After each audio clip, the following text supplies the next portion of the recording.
Associate Justices ng Sandigan Bayan 3rd Division, iginiit na hindi apektado ang korte at hindi na-offend sa pahayag ni Ombudsman Jesus Crispin Remulla. Ito ay matapos maghain ng manifestation ang isa sa mga abogado ni dating Senator Bong Revilla. Si Rod Lagusad sa sentro ng balita.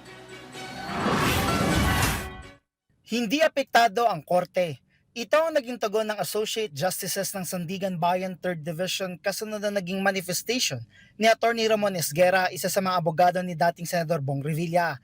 Kaugnay sa naging pahayag ni Ombudsman Jesus Crispin Remulla na umano'y tila na trabaho ang pagpayag sa hiling na piyansa ni Revilla. Binigyang din ni Associate Justice Ronald Moreno na hindi siya na-offend sa naturang pahayag.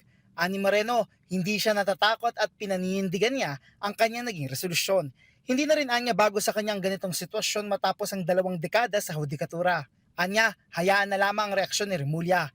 Sa kasalukuyan, wala naman anya siyang natatagap na banta sa kanyang buhay kaugnay ng kanyang naging desisyon.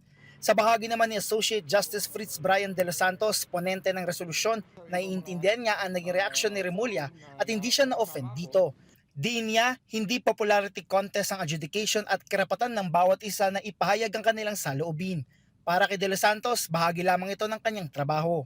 Kaugnay nito, binigyang din ni Sandigan Bayan 3rd Division Chairperson Associate Justice Carl Miranda na ginagambayan sila ng kanilang motto na honor, integrity, and accountability.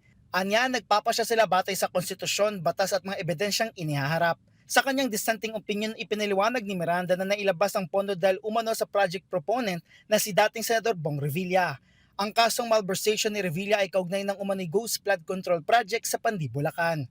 Ayon kay Esguera, ang kanyang naging manifestation ay tungkol sa pag-aalala sa integridad ng korte. Kasi integrity ang pinag-uusapan natin independence ng judiciary. So whether or not